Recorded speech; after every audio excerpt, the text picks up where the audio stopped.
galanni waaqayyo gooftaa macaafa ta'uun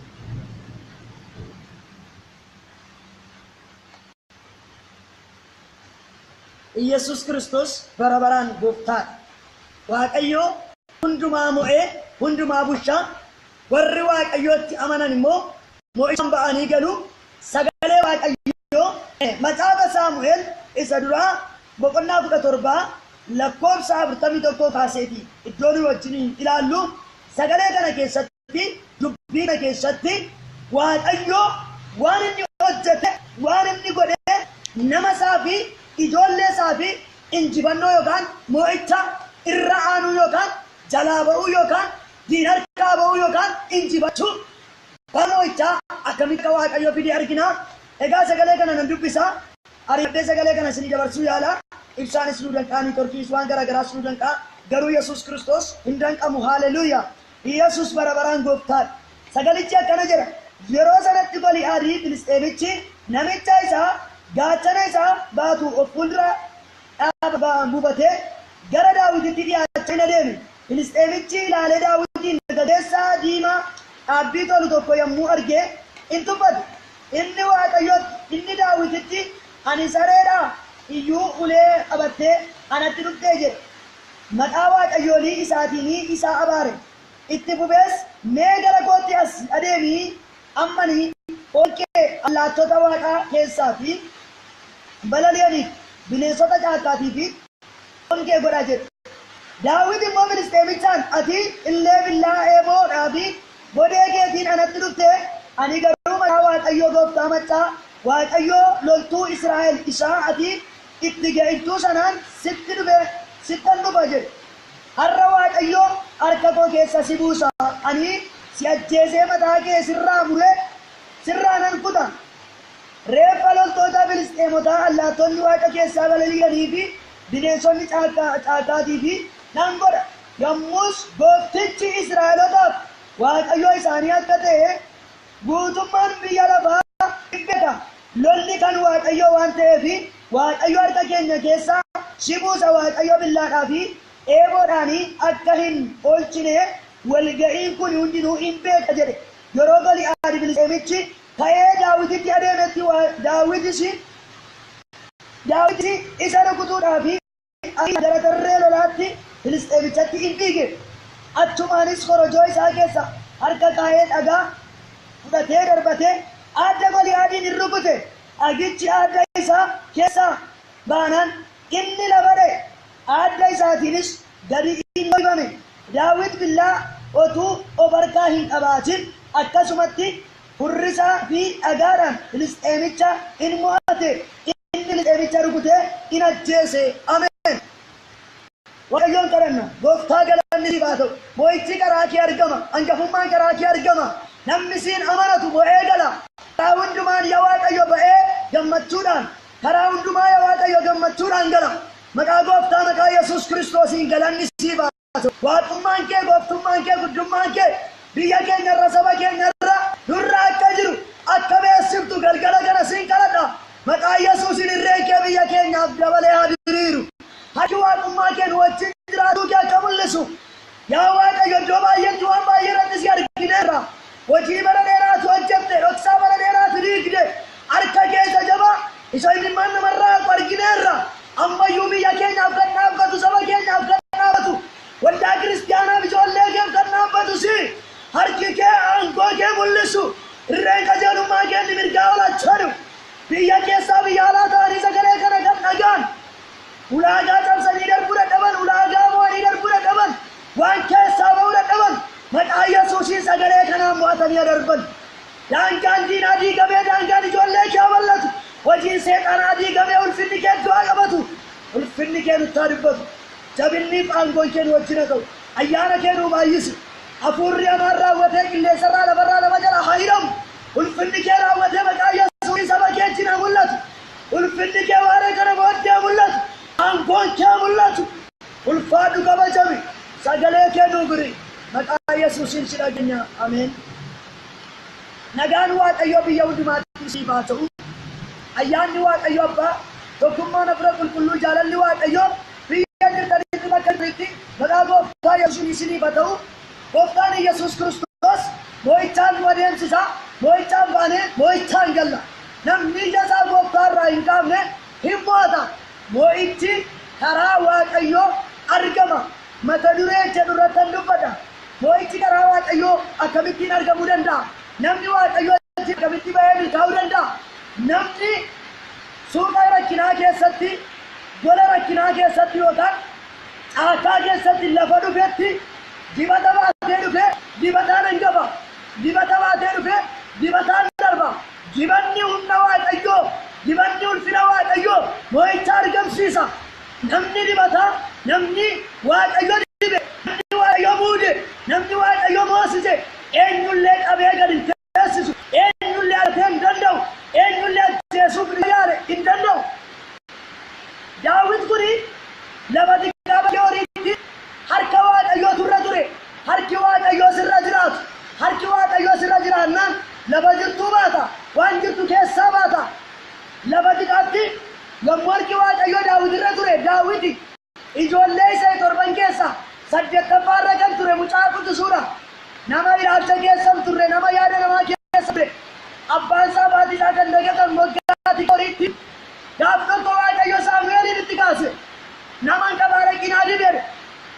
Gara boqonnaa 16 keessatti yoo dhaqanii ilaaltan Waaqayyo yommuu inni Saamu'eelin erge namatu moggaa jira, nama biyyaaf barbaachisu, nama sarakkate rakkina kee baasu, nama saba sodaa jalaa baasu, nama sabatti onnee naqu, nama hacuuccaa bara dheeraa biyyarraa garagalchu. Ani naman qaba yaa Saamu'eel jedhe.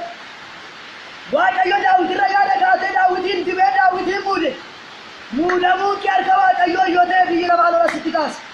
Muudamuun kee harka Waaqayyoo yoo ta'e jaallatamuun harka Waaqayyoon, barbaadamuun kee harka Waaqayyoon, waamichi kee hangafummaan kee wanti Waaqayyootti si waame lola qaba hin sodaatin garuu waaqayyo inni si muude inni si waame si wajjin jira inni nu waame goota beekamaadha amanamaadha waaqayyo daawiti wajjin waan jiruuf daawiti sodaanne Filisxeemichi dhagina hin qabati sun ba'ee saba yommuu roorrisu obbolaasaa hin taageessuuf jedhee tikee horiidha bakka horii beeksee yabbaan isaa arginaan yommuu Goliyaad dhaalatu argee loltuu saba waaqayyootti roorrisu kan isaa loltoota Israa'elitti roorrisu kan ani gadeen teessisa biyyarra Saa'ol immoo bara sana keessatti nama waaqayyoo ta'ee dibamee harkuma Saamu'eelitti marcuma qulqullummaa qabatee hin jiru iddoo waaqayyoo isaaf kennee hin jiru Saa'ol mootii Israa'elotaa ture Filisxeemichi immoo hangafi warra Filisxeemotaa sun immoo Goliyaad ture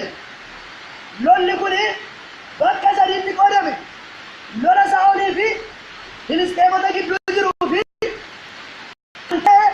yaada waaqayyoo keessa kan jiru Daawitiin erga Daawit Goliyaadiin galagalchee immoo Saa'oliif Daawit gidduutti lolli baname Saa'oliif Daawit gidduutti lolli baname kunoo Saa'oliif galeessa uffata mootummaa sitti uwwisee bobboo gosirra kaa'ee uffata sibiilaa sitti uwwisee dirree lolaatti si eeggatu Daawitiin gaafa inni Filisxeemicha dhandee hin qabatiin biyya argatu teessee dhufu gaafa inni boo'icha dhufu manuma keessa taa'ee ari'annaa jalqabe mana keessa taa'ee kan ari'atu keessa taa'ee kan si lolu ala taa'ee kan si lolu karaa kamiin harkasitti kan yaafatu harki waaqayyoo gooftaa maccaa hangafummaa siif kenna adda siif kenna hin sodaatin namni kakuu sodaa malee ba'ee adeemee gala Daawitiin sodaachisuudhaaf si'a tokko Goliyaad dura dhataa dhufu ati leere eeboo kee billaa kee gajara kee meeshaa waraana kee irree kee sadaba hojjaa kee saduumuma torbaa abdettee natti dhufu ani garuu maqaa waaqayyoo waaqa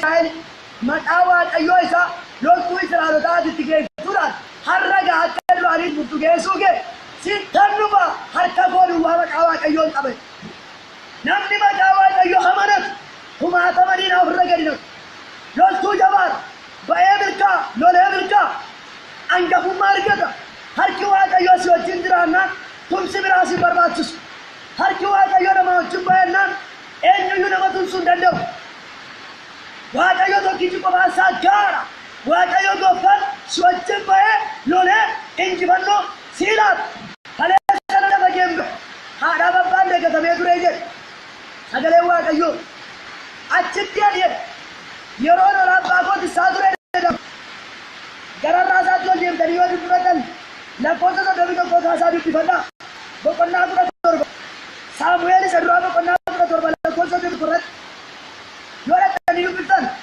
ani jedhe oolaa abbaa kooti yommuu leenci qabatu yommuu baa'uudha dhufu yommuu bineensi hamaan dhufu ani jedhe liqimsisuudhaatti kuma dha'een keessaa fuudha yoo inni baay'ee cimaa ta'e iyyuu ajjeesee mataa isaarra dhaabadheen oolaa abbaa koo keessaa fuudha oolaan abbaa koo ani tisu nyaatamtee hin beeku duutee hin beeku inni sii wajjin jiru Yesuus Kiristoos itti gaafatamummaa kee fudhatee waan du'eef si ajjeesuu kan barbaadu har'a maqaa Yesuusiin sirraa galagala moo'ichi karaa waaqayyoo argama Daawitiin ani jedhe waaqayyo caakaa keessatti na shaakalsiise biyyi yoo nan beekneyyuu namni yoo nan beekneyyuu waaqayyo na beekadhe Daawit ati dhuma dandeesse narra kana dhaane Saa'ol eeyyee uffata kee miti eeboo kees miti gaachana kees miti uffata sibiilaa kanatti uwwiftees miti kan moo'icha naalaatu ani isa kanatti bare ani isa kanan shaagalle ani kanan shaagale dhaggaala funaannadhee burrusa kee kaadhee yeroo darbatu amaakee kanan ajjeesu baawudaas leechas ittiin an ajjeesu osheen diddeemmoo morma ishee micciiree isa fuudhe Daawit irra harka waaqayyoo jira Saa'ol irra garuu harki waaqayyoo ulfinni waaqayyoo irraa ka'eera gaafa ulfinni waaqayyoo namarraa ga'u namni lolee mo'achuu hin danda'u namni adda argachuu hin danda'u namni biyya qabachuu hin danda'u namni bakka qabachuu hin danda'u namni iddoo qabatee turuu hin danda'u ulfinni waaqayyoo nama wajjin taanaan garuu kumaatamii addunyaa lolee nama hin danda'u Yesuus Kiristoos si wajjin haa ta'u malee waaqayyoo si wajjin haa ta'u malee biyyi lafaas hin danda'u Daawitiin kan jiru waaqayyoo waan ta'eef Daawitiin inni na wajjin jiru gonfoo sibiilaan barbaachisu ofiidhuma latii biyyuu naanna koo sibiilaan ta'e naanna koo sibiilaan sukkuume soogidaan sukkuume ani soogiddaa Yesuusin sukkuumame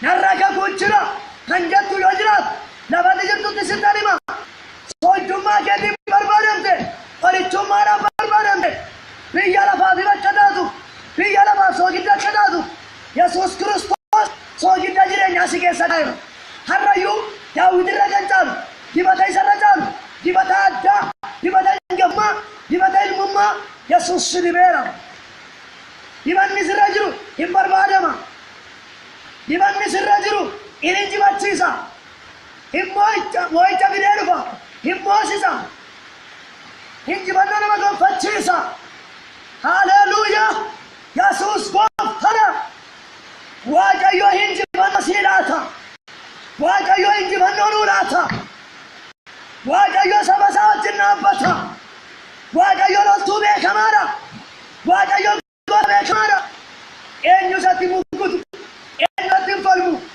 eenyu isarratti lolee aangoo fudhachuu danda'u tokko hin jiru biyya Waaqayyo hin eegin eegnuun ofii namaati jedha mana namni hin ijaarin mana Waaqayyo hin ijaarin ijaartuun ofii namaati mana Waaqayyo hin eegin eegnuun ofii namaati manni Saa'ol gad deemaa deema manni Daawit ol deemaa deema dibanni si wajjin jiraan Waaqayyo mana kee eega dibanni si wajjin jiraan Waaqayyo biyya kee eega namni Waaqayyo dibee barsiise namni Waaqayyo muude Waaqayyo wajjin dhaabbata Waaqayyo si wajjin dhaabbata booddeen deebiin Waaqayyo si wajjin ta'u malee booddeen ilaalin Yesuus gara fuula duraatti si fuudhee ka'e Yesuus fuula kee dura ilaalin jedha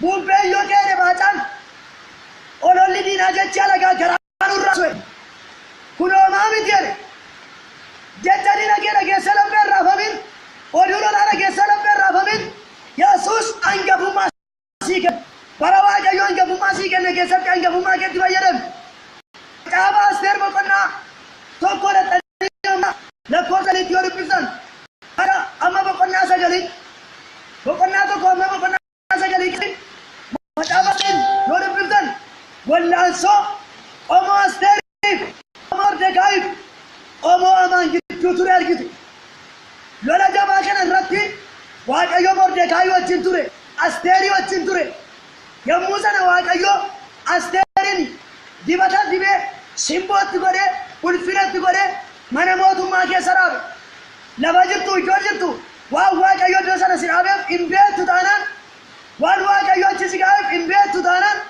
dibati sirra turuu hin danda'u haadha manaa Ashawuroos mootichaa dubartii Waashingtii jedhamtu yommuu mootii salphifte bara isheetti fayyadamuu yommuu wallaalte akkuma Saa'ol gad darbatamte isa booddee ati saba koo oolchite Mordekaayi guyyaa tokko Mordekaayi yooti biyya abbaa kee lammii abbaa kee oolchuu baatte Waaqayyo Yihuudoota kan furuu balgoodhaa kaasa siif garuu wayyoo yooti oolchitu ta'e kanan ta'u taanaan waa'ee amma iddoo sana qabattee jirtu hin beektu yoo ta'e Waaqayyo maaliif akkatti si kaa'e yaadadhu biyya keetti du'i barbaadame biyya keetti du'i ta'e jala geessuudhaaf sii kennameera Waaqayyootu adda sii kenneedhe Mordekaayi amaan rakkatee muuxannoo qopheessa Mordekaayiif ilmaan lolaasa Waaqa duratti Asteer guyyaa sadiif xomboree ishee jisoomte Waaqayyoon kadhatu ayyamameera de Waaqayyo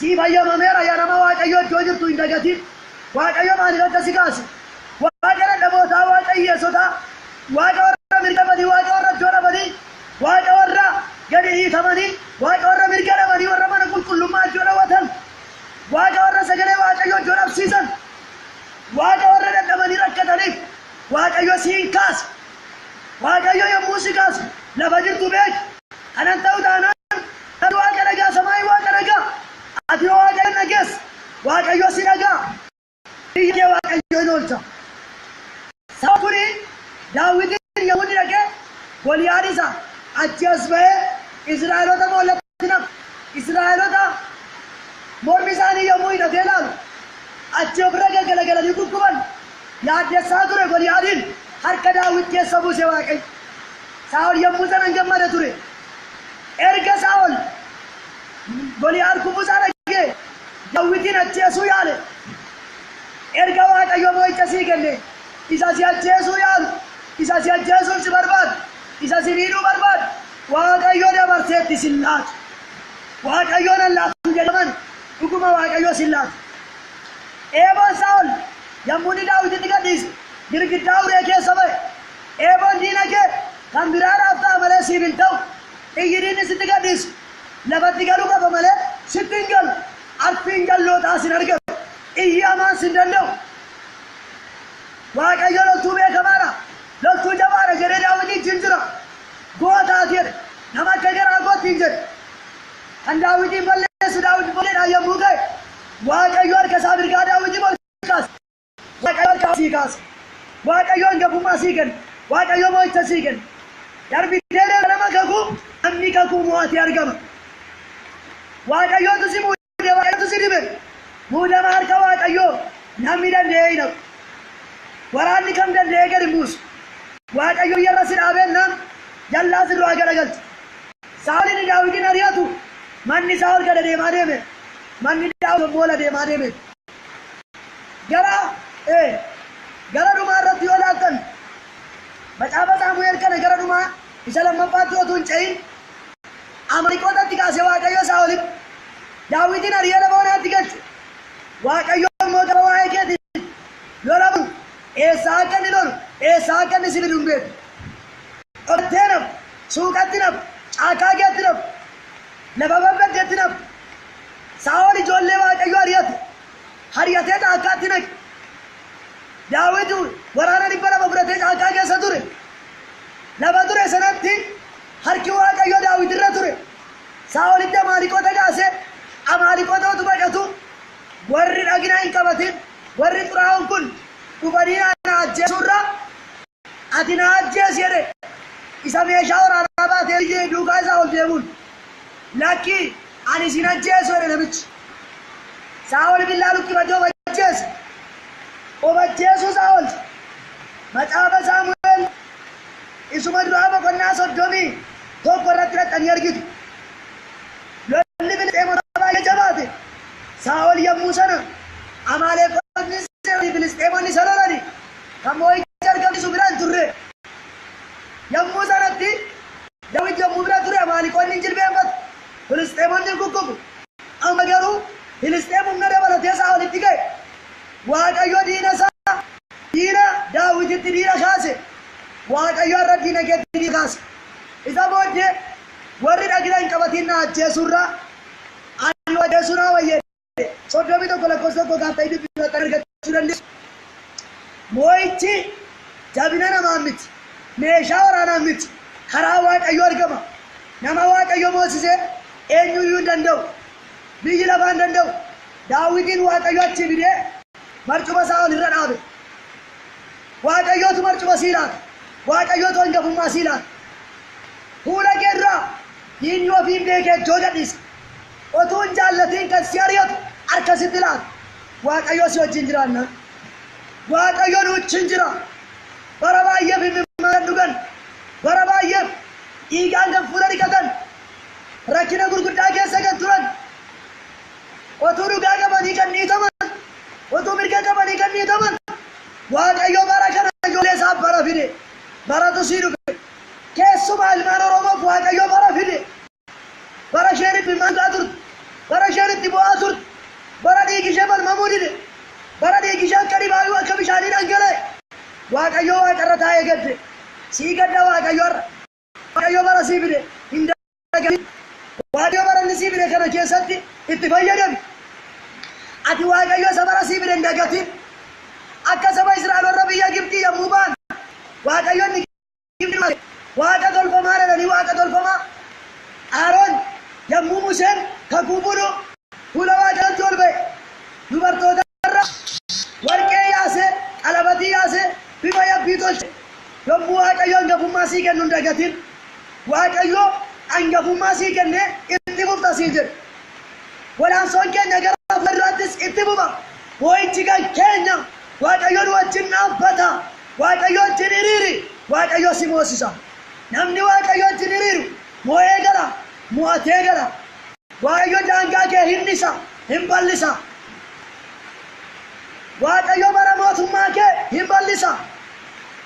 akkuma mootummaa Daawitiin ola deemte ola deemuu duwwaadha hidda kee keessa latiin hin badhe Waaqayyo hansi keessaa ba'uyyuu hin mo'a jedhe mo'a bara baraatu si keessaa baa'e inni immoo ilma Waaqayyoo Yesuus hidda isee keessaa sanyii Daawit keessaa ba'ee dhalate mootii nagaa keessaa nagaatu ba'a mootii nagaatu ba'a itti buba manni Waaqayyoo itti bubu itti buba mootummaan Waaqayyoo itti bubu itti buba mo'ichi Waaqayyoo namni itti bubu mo'ichi daangaan qabu dhaabbatu Waaqayyoof ta'i malee Waaqayyo si wajjin ta'a erga Waaqayyo si dhaabbate erga Waaqayyo si wajjin ta'e agartuu diina kee Waaqayyo jaabsee sitti kenna inni Elsaa'iin ba'e Sooriyaan nu marsee wayyoo nama Waaqayyo Elsaa'iin goona jedheena sabni yommuu bu'e ija naafootii bari'a Waaqayyo ni nu wajjin jiru goota jabaadha Waaqayyo Sooriyaa jaabummaan rukutee harka Israa'elotaatti kenna diina kee Waaqayyo jaabummaan rukutee harka keetti kenna asuma irratti naama Waaqayyo mo'icha adeemsisa nama Waaqayyo nama kakuu lafa jirtu qopheessi Waaqayyo hiriiri waraanni kenni jabaan Waaqayyoodha lolaan kenni cimaan Waaqayyoodha si hambifata Waaqayyo si moosisa Waaqayyo si wajjin ta'a Waaqayyo gooftaan ulfaatu galanni Waaqayyoof haa ta'u mo'icha na beekan jettu maaltu na qaba maaltu harka na qaba maaltu na moosisa maaltu na dabasa maaltu na ceesa fira hin qabu sanyii hin qabu lamni hin qabu maaltu na yaada kan jettu biyya ormaa keessa kan jirtu lafa teessee imimmaan duddu harki Waaqayyo gooftaa maccaa galgala kana harka keessa qabu harki Waaqayyo gooftaa maccaa hiiqatee harka keessa qabu ilaa imimmaan lolaa sana ba akkamantaa eenyuun naa dubbata eenyuun na balma waa'ee koo Waaqayyo maal jedha kan jedhu waa'ee kee Waaqayyo kan jedhu galgala kana harka keenatti bal'isi ani harka koo siif diriirsa irree qajeelummaa gosa mirgaa si dura nan bu'a hojiin naafula kee dura nan diiga si wajjin dhaabachuu koo ormatti nan beeksisa omoon biyya lafaa dhufee maqaa sitti jijjiirrata siin jedha Waaqayyo biyyi lafaa dhufee omoon biyya lafaa dhufee maqaa sitti geeddarata dhagee kun kakuu keet kun ergaa keet omoo Yihuudootaat omoo namaan dhufee birrii kaffale nuyi omoo Yihuudootaat jedhani mandara Asuusaan keessa warri jiraatan biyya kee keessatti lammii kee keessatti hormi dhufee maqaa sitti geeddarata kun kakuu Waaqayyooti dhagaye Waaqayyo wajjin hiriiri Waaqayyo si wajjin ba'a Waaqayyo sii kenna Waaqayyo mo'icha sii kenna injifannoon keeti mo'icha keeti mo'ichi kan ijoollee Waaqayyo xiramee caafamee jira biyyi lafaa si danda'u seexanni si danda'u duugee kan eegu baduugee kan eegu si danda'u kumaatama keessaa Waaqayyo harkisee si fuudha oolchi Waaqayyo hormatu dhugaa ba'a oolchi Waaqayyo si wajjin ta'uusaa hormi dhugaa ba'a biyyi lafaa dhugaa ba'a ati iddoo qabattee teessaa hormi siif dhugaa ba'a Waaqayyo kana siif godha Waaqayyo kana nuuf godha Waaqayyo nu wajjin jira Waaqayyo nu wajjin haa dhaabbatu hin kadhanna Waaqayyoon gooftaa si haa galatu hangafa nagaa si haa galatu leenca garaanii si haa galatu biyya keenyaaf lammii keenyaaf dhalootaaf sabaaf biyyaaf foon qabeessa hundumaaf sin kadhadha harki keenni qajeelummaatti biyyaaf faradu harki keenni qajeelummaatti biyya keenyaaf dhaabbatu maqaa gooftaa Yesuusiin inni mootummaa Meediyaniif Faaresiin tumame sana diigdee Daani'eliif bararaat ilmaan keenyaaf saba keenyaaf biyya haaraa lafa haaraa lo'allaatti si galateeffachaan si galadha irkoo biyya keenyaa irkoo saba keenyaa ati ta'i gaachanaaf da'oo lolaa saba keenyaaf biyya keenyaaf ati ta'i ati nuuf dhaabbadhu nuuf loli sanuun mormuun mormi sa saba keen mormuun mormi gooftaa Yesuus galanni siif haa ta'u ulfinni siif haa ta'u kabajami maqaa Yesuusiin ameen nagaan Waaqayyo isinii wajjin haa ta'u yaadni Waaqayyo isa baay'atu baay'een isin jaalladha baay'een isin kabaja amma numa barichaatti amma deebi'ee gooftaa Yesuus dhufutti Waaqayyo gooftaa maccaa isin haa eebbisu isin haa wajjin haa ta'u maqaa gooftaa